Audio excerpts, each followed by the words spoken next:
Welcome in to the 48 Minutes podcast on Believe. I'm Ross Geiger, the former NBA video coordinator, and I'm joined alongside Bruce Bernstein, our four-time Emmy Award winner who spent more than 3 decades at ESPN producing NBA shows, SportsCenter, and soaking up knowledge from the best hoop analysts in the business. Also joining us is Michael World B. Freer. He is the 2-time Emmy Award winner who is now a senior writer at Stat Factor, specializing in writing advanced statistical NBA reports for various announcers across the league. This is episode number 224, the Naz Reid episode, as Nuclear Naz, as my co-host Bruce Bernstein likes to call him, took home the league's 6th Man of the Year award in 2024 as a member of the Minnesota Timberwolves. Now let's get right into the 48 Minutes NBA All-Star Weekend preview with our predictions. And we're going to start right off here with All-Star Saturday night with the three-point contest. Easily, to me, this is the most interesting event of the night here this Saturday night. And let's get to the three-point contest participants. First, we've got Devin Booker of the Phoenix Suns. We've got Donovan Mitchell of the Cavs, Bobby Portis of the Bucks, Con Knippel of the Hornets, Tyrese Maxey of the Sixers, Jamal Murray of the Nuggets, Norman Powell of the Heat, and a surprise guest, Damian Lillard of the Portland Trailblazers is also participating. Bruce, what are your thoughts on this lineup, and who do you like to take home the crown? It's going to be incredible to see Dame competing in this thing. I mean, it truly is, But look, I mean, people are going to say, oh, he hasn't played, he's injured, this, that, and the other. He is a Hall of Famer. He is a clutch shooter, and I would never, ever count him out. But I like Donovan Mitchell to win this thing because of all of the guys in the field. I think he has the most potential to just go nuclear and make every shot in a long stretch of time. But here's the thing. The guy who doesn't seem to belong here, Bobby Portis. He does shoot the highest percentage on threes, 45% of all the participants. But can he do 5 racks and not strain his shoulder? I really have my doubts. I don't think he's built for this contest. Yeah, I can't disagree with you there. I think it's just always nice to have one big man representative out there kind of representing all the bigs that like to shoot the threes and stretch the floor. And, of course, Karl-Anthony Towns will say he hails as king of that department. But always fun to have at least one big thrown in there to kind of spice things up. World B, what's your thoughts on this three-point shooting contest? Well, this is always my favorite of the Saturday competition. Oh, actually, the whole weekend is my favorite event because, it's basically, can you put it in the basket? It's not judged on anything. It's not, there's no defender in your face, blah, blah, blah. It's just, can you get around the circle, the 3-point line, and how many can you drain? So I'm a big fan of this. The Damian Lillard thing is absolutely interesting. Assuming he's, obviously wouldn't be out there if he wasn't healthy. Trying to become, the rarity of 3-time winner in this event. It's only been Larry Bird and Craig Hodges who have done that. So that's another intriguing part of it. For me, as a prediction goes, I like the rookie from the Hornets, Con Knippel. I think he's been outstanding. He's one of the top shooters in percentages for a guy. I mean, he's up there and, among guys who shoot 8 or more threes a game. I think he's leading the league, or he was at one point leading the league in 3-point percentage among that group. So he knows how to shoot in volume. He's already 5th on the all-time rookie 3-pointers made list. We still got about 30 games to go. Yeah, quite incredible run here from Con Knippel, who's definitely made his presence felt early in Charlotte this year, especially when it comes to shooting the three. Now for my pick, I'm going with Devin Booker. He's a guy that's been in this contest before. I think he's a little bit slept on as far as these participants are concerned. And he definitely has a textbook jump shot that works well with shooting off of a rack.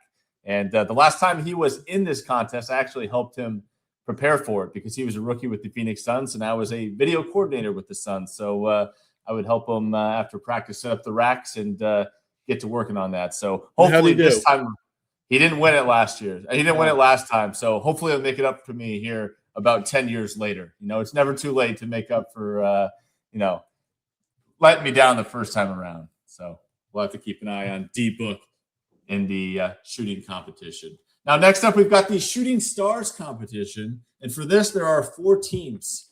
First, we have Team All-Star, which consists of Scotty Barnes, Chet Holmgren, and the legend of this team is Richard Rip Hamilton. We have Team Knicks, which is Jalen Brunson, Karl Anthony Towns. And the legend here is a team personnel, Allen Houston, who's part of the Knicks front office. Next, we have Team Cameron, which is Con Knipple, Jalen Johnson. And the legend is another former Blue Devil, Corey Maggette. Not a name I've seen in quite some time, so looking forward to seeing him and his ripped biceps out there.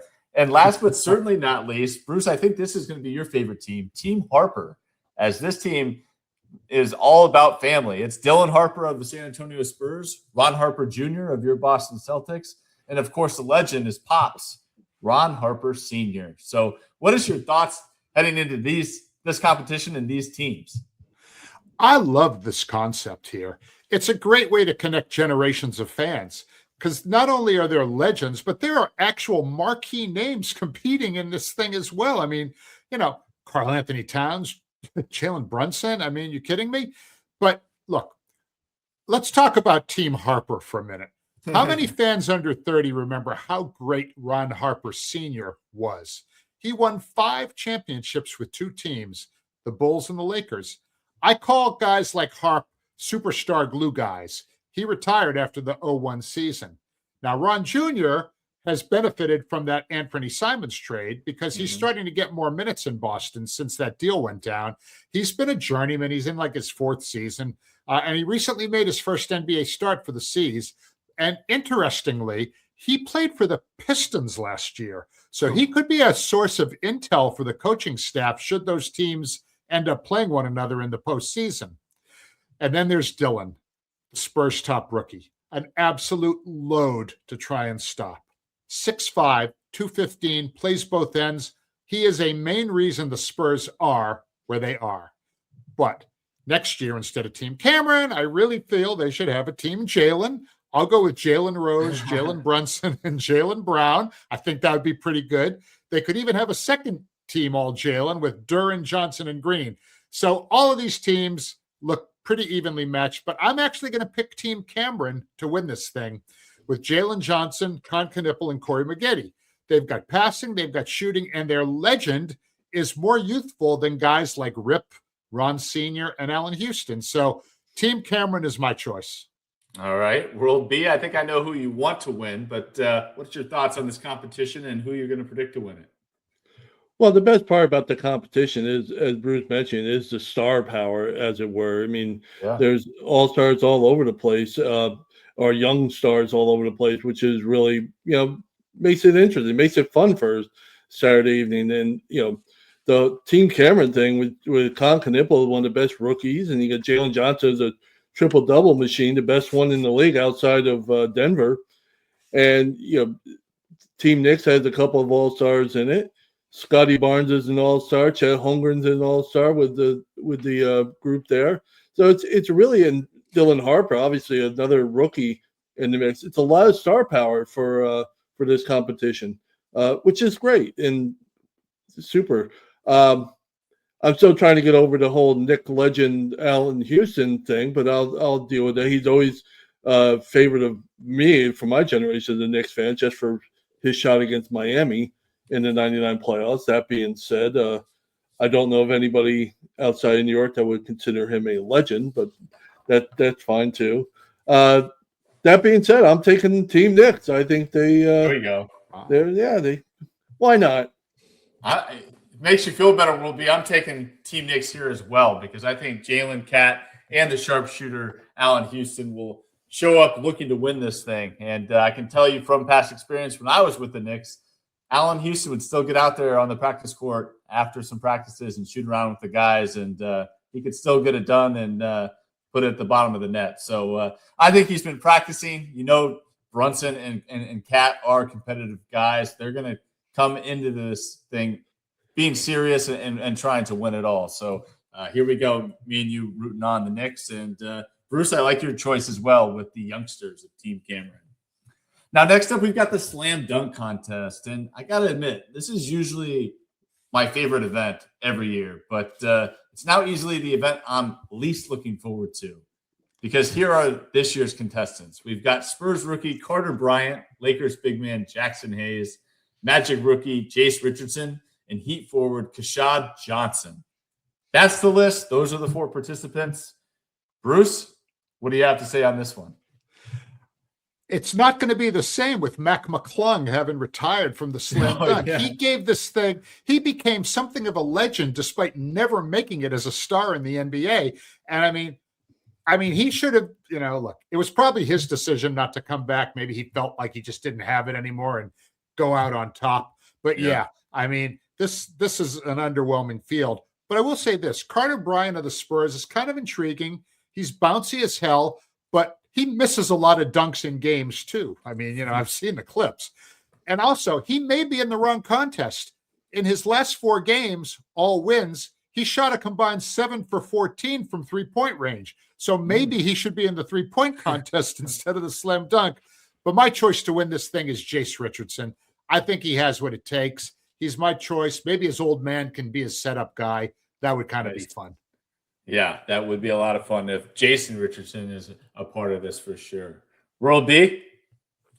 Well, I think it's going to be Jace Richardson too. The storyline is too much fun to pass up. It's really the only storyline of interest in this event, with Richardson being the son of 2-time slam dunk champion Jason Richardson. So yeah, I'd be surprised if Dad isn't a part of this in some one dunk at least somehow to make the highlight reel.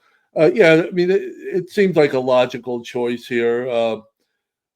This event just is so in need of star power. It's absurd. It's really bordering on the embarrassing to not have a prominent player of note in this event. So that being, the fact that Jace Richardson is somebody I recognize from the Magic, it seems like a logical choice to me. All right. And Bruce, I'm glad you brought up Mac McClung because I'm going with another fringe NBA guy that most people haven't heard of to win this event, and that is Kashad Johnson of the Miami Heat. He's a really gifted athlete with a sweet combination of air and power on his throwdowns. In the clips that I've seen and doing my homework here. So that is a very good recipe for dunk contest success, especially considering this year's group of contestants. So I think another no-name guy, for a lack of a better term for him, is going to come in and surprise some people and take home this year's crown. Now let's go ahead and talk about Sunday's new NBA All-Star Game concept and the rosters. There are 3 teams in total. There is the USA Stars, the USA Stripes, and of course, Team World this year.